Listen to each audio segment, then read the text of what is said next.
Hello friends, आज हम discuss करेंगे 12th क्लास फिजिक्स का एक चैप्टर 2 विद्युत फ्लक्स और गाउस का नियम। इसके बारे में सबसे पहले विद्युत फ्लक्स क्या होता है, ये विद्युत फ्लक्स के बारे में पढ़ेंगे। सबसे पहले विद्युत फ्लक्स एक प्रकार से कोई मात्रा होती है, एक विद्युत क्षेत्र की एक मात्रा होती है जो कि किसी बंद पृष्ठ से संबंध करती है, बंद पृष्ठ से लिंक करती है, बंद पृष्ठ से जुड़ी हुई होती है। कहने का मतलब ये विद्युत क्षेत्र की एक मात्रा ही होती है जो कि किसी बंद पृष्ठ से लिंक करती है। और ये मात्रा किस रूप में होती है? विद्युत क्षेत्र रेखाओं के रूप में होती है, विद्युत क्षेत्र रेखाओं के रूप में होती है। तो यहाँ पर देखिए फ्लक्स को डिफाइन कैसे किया है, ध्यान से देखिए। कोई भी एक बंद पृष्ठ है और उस बंद पृष्ठ का कोई तल है और उस तल के लंबवत वो कहाँ रखा है? विद्युत क्षेत्र में। पहले सुनिए, विद्युत क्षेत्र में कोई बंद पृष्ठ है और उस बंद पृष्ठ के तल के लंबवत गुजरने वाली विद्युत क्षेत्र रेखाओं या बल रेखाओं की संख्या को ही हम क्या बोलते हैं? विद्युत फ्लक्स कहते हैं, विद्युत फ्लक्स बोलते हैं। तो कोई भी इसमें एक बात हमेशा याद रखिएगा, इस फ्लक्स को डिफाइन करने के लिए हमारे पास एक बंद पृष्ठ का होना जरूरी है। तो बंद पृष्ठ, जैसे कि एक बंद पृष्ठ, मैंने ये देखिए, ये खाली वैसे ही एक ट्रायल लिया है छोटा सा मैंने। इसमें ये चित्र इसमें बनाना नहीं है, बाकी आप इसको समझिएगा ध्यान से। देखिए इसमें कोई एक क्लोज सरफेस है, ये कोई पूरी बंद पृष्ठ है और इस बंद पृष्ठ में से क्या निकल रही हैं? जैसे कि ये इसका प्लेन है बीच में, इस प्लेन में से क्या निकल, प्लेन है, प्लेन का मतलब तल के लंबवत क्या निकल रही हैं? विद्युत क्षेत्र रेखाएं निकल रही हैं। क्या निकल रही हैं? विद्युत क्षेत्र रेखाएं। तो ये कोई भी बंद पृष्ठ होगा और उस बंद पृष्ठ का कोई तल होगा और उसके लंबवत जो गुजरेंगी बल रेखाएं, उन बल रेखाओं की एक संख्या होगी और उसी संख्या को हम क्या बोलते हैं? विद्युत फ्लक्स बोलते हैं। अब फ्लक्स के बारे में मैंने बता दी कि फ्लक्स एक मात्रा ही होती है, फ्लक्स एक मात्रा होती है, लेकिन यहाँ ये मात्रा विद्युत क्षेत्र की मात्रा है जो कि किसी बंद पृष्ठ से लिंक करती है। किस रूप में? विद्युत क्षेत्र रेखाओं के रूप में लिंक करती है। ये देखिए, क्षेत्र रेखाओं के रूप में। अब ये विद्युत क्षेत्र रेखाएं जितनी ज़्यादा होंगी, विद्युत क्षेत्र उतना ही तीव्र होगा, फ्लक्स उतना ही ज़्यादा होगा। ये आपको पता होना चाहिए, ठीक है ना। अब देखिए इसके बाद में आगे अब देखो, ये कोई विद्युत क्षेत्र, जैसे कि विद्युत क्षेत्र ई, देखिए अब आपको ये तो खाली ट्रायल वैसे मैंने समझाने के लिए बनाया है, आपको बनाना ये डायग्राम है। देखिए इसमें एक क्लोज सरफेस बनाया मैंने, एक बंद पृष्ठ बनाया है और ये बंद पृष्ठ कोई विद्युत क्षेत्र ई में स्थित है, ठीक है। और इस बंद पृष्ठ का एक क्षेत्रफल अल्पांश लिया है जिसका क्षेत्रफल क्या है? डी ए, जिसका क्षेत्रफल क्या है? D A. और इस क्षेत्रफल अल्पांश के लंबवत क्या होता है? क्षेत्रफल सदिश। हमेशा याद रखिएगा, क्षेत्रफल सदिश हमेशा पृष्ठ के तल के लंबवत होता है, normal to the surface, normal to the surface. तो ये क्षेत्रफल अल्पांश और इसके लंबवत क्या है? क्षेत्रफल सदिश। और ये क्षेत्रफल सदिश डी ए है, ये विद्युत क्षेत्र ई, और ये दोनों के बीच में एंगल क्या है? थीटा है। कितना एंगल है? थीटा।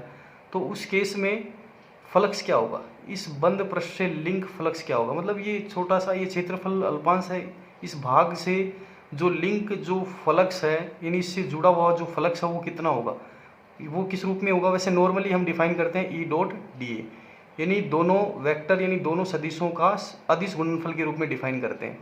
अब ये जो डी ए वेक्टर है, डी ए वेक्टर ये विद्युत क्षेत्र की दिशा में है, विद्युत क्षेत्र ये थीटा कोण पर है, लेकिन विद्युत क्षेत्र की दिशा में इस डी ए सदिश का जो सदिश घटक होगा वो किधर होगा?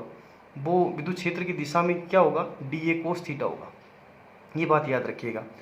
तो विद्युत क्षेत्र की दिशा में इस क्षेत्रफल सदिश का घटक क्या होगा? डी ए कोस थीटा, विद्युत क्षेत्र की दिशा में। तो फ्लक्स क्या बन जाएगा उस केस में? डी फाई बराबर A D A cos theta के रूप में। तो ये बात याद रखिएगा। ये ओनली क्या बताया मैंने, ये जो क्षेत्रफल अल्पांश है ना, ये डी ए, ये छोटा सा भाग है, इस भाग के से लिंक जो फ्लक्स है ना, इससे जुड़ा हुआ जो फ्लक्स है, इससे निकलने वाला जो फ्लक्स है वो किस रूप में लिखा है? मैथमेटिकली लिखा है डी फाई बराबर A D A cos theta के रूप में। हो गया ये बात क्लियर? तो देखिए अब आगे सुनिए। अब ये तो ओनली छोटा सा भाग था, अब ये पूरा बंद पृष्ठ तो एक छोटा सा भाग तो है नहीं, इसका मतलब ये पूरा बंद पृष्ठ ऐसे छोटे छोटे अल्पांशों, क्षेत्रफल अल्पांशों से मिलकर बना है। तो हम क्या करेंगे? सभी अल्पांशों से जो निर्गत फ्लक्स होगा उन सभी फ्लक्सों को क्या कर देंगे? सभी अल्पांशों से निर्गत जो फ्लक्स है या लिंक जो फ्लक्स है उन फ्लक्सों का क्या कर देंगे? योग कर देंगे। तो योग करेंगे, योग किस रूप में होगा? इंटीग्रेशन के रूप में होगा। तो फाई इक्वल्स टू ये हो जाएगा। देखिए जितने भी फ्लक्स बनेंगे ना, जितने भी हर बंद पृष्ठ से, मतलब मान लिया कि यहाँ सेम सबके लिए सब सेम, ये यहाँ भी डी है क्षेत्रफल अल्पांश, यहाँ भी डी है, यहाँ भी डी है, यहाँ भी डी है, सबके लिए सबको जोड़ दिया। जोड़ने के बाद में लास्ट में फ्लक्स बना। सभी जितने भी क्षेत्रफल अल्पांशों से जो लिंक फ्लक्स बनेगा सभी से टोटल वो कितना बन जाएगा, 5 बराबर integration of E dot D A cos theta या ई डॉट डी ए। ऐसे नहीं, सरफेस है ये ऐसे, ठीक है। अब ये एक सर्किल सा बनाना पड़ेगा इस समाकलन में। क्यों बनाना पड़ा, क्योंकि हमने एक बंद पृष्ठ ली है, क्योंकि जो फ्लक्स होगा वो बंद पृष्ठ से ही लिंक होगा, ठीक है ना। बंद पृष्ठ में ही इंटर करेगा और बंद पृष्ठ से ही बाहर निकलेगा, ठीक है ना। तो ये बात याद रखिएगा, इसलिए ये सर्किल बना है इस समाकलन में, ठीक है ना, इस इंटीग्रेशन में। अब इसका मात्रक देखिए न्यूटन मीटर स्क्वायर प्रति कूलम्ब। ये आपने पढ़ा है कि विद्युत क्षेत्र का जो मात्रक होता है वैसे क्या होता है, न्यूटन प्रति कूलम्ब, और ये क्षेत्रफल क्या होता है, मीटर स्क्वायर। तो क्या हो जाएगा, न्यूटन मीटर स्क्वायर पर कूलम्ब या फिर वोल्ट मीटर। तो ये एक रिलेशन चैप्टर 3 में पढ़ना पड़ेगा विभवांतर और विद्युत क्षेत्र में, ई बराबर dV/dr के रूप में। तो ये वोल्ट पर मीटर होता है और क्षेत्रफल को गुणा करेंगे, क्षेत्रफल यानी मीटर स्क्वायर को, तो मीटर मीटर कैंसिल, तो वोल्ट मीटर आ जाएगी दूसरी यूनिट। अब ये एक स्केलर क्वांटिटी है, क्योंकि इसमें क्या होता है, क्वांटिटी होती है, इलेक्ट्रिक फील्ड लाइन की एक क्वांटिटी है, और क्वांटिटी का कोई यहाँ डायरेक्शन नहीं होती है, कि स्केलर क्वांटिटी है, ये याद रखिएगा। क्योंकि ये दो वेक्टर्स का डॉट प्रोडक्ट है, इसका मतलब ये एक स्केलर क्वांटिटी है, याद रखिएगा। अब नेक्स्ट पॉइंट देखिए, अब नेक्स्ट पॉइंट में क्या बताया गया है, इसमें स्पष्ट रूप में ये कहा है कि जब इलेक्ट्रिक फील्ड ई और क्षेत्रफल अल्पांश डी ए को अगर आप कांस्टेंट ले लें, क्या ले लें, कांस्टेंट, दोनों कांस्टेंट है अपनी जगह, न ई को चेंज करेंगे न क्षेत्रफल अल्पांश को चेंज करेंगे, ठीक है।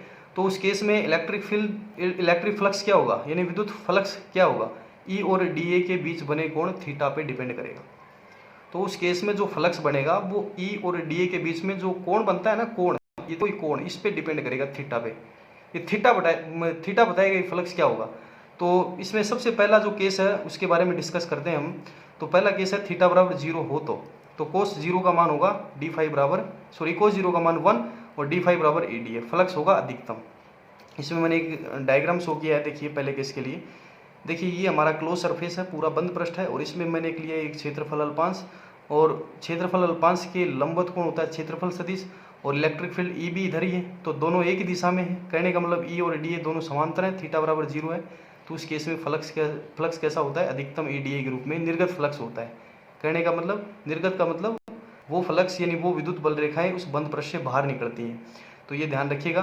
देखिए इसको एक नॉर्मली मैं आपको थोड़ा डेमोस्ट्रेशन दे देता हूँ, वैसे हाथ से दे रहा हूँ।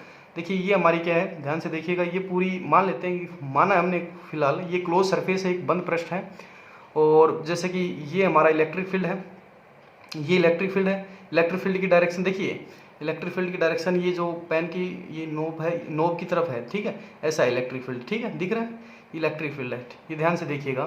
तो अब आप इसमें ये इलेक्ट्रिक फील्ड इधर है, और जो क्षेत्रफल सदिश है वो क्या होता है, इस पृष्ठ के लंबवत, वो भी इधर है, तो दोनों एक ही डायरेक्शन में है। तो उस केस में जो फ्लक्स होगा, इस बॉडी से जो लिंक फ्लक्स होगा वो कैसा होगा, मैक्सिमम फ्लक्स होगा। कितना लिंक जो फ्लक्स होगा वो कितना होगा, मैक्सिमम, यानी इस क्लोज सरफेस से वो फ्लक्स क्या होगा, बाहर निकलेगा बंद पृष्ठ से। तो ये बात याद रखिएगा। तो ये पहला केस था। दूसरा केस है, अगर थीटा बराबर 90 हो जाए, तो इसका मीनिंग देखिए, इसका मीनिंग और समझ लीजिएगा। ये क्लोज सरफेस है, पूरी बंद पृष्ठ है, और ये इलेक्ट्रिक फील्ड की डायरेक्शन, फिर मैं यहाँ शो कर रहा हूँ इलेक्ट्रिक फील्ड की डायरेक्शन ये, तो और हमारा जो क्षेत्रफल सदिश होगा वो किधर होगा, ये इस प्रकार से होगा।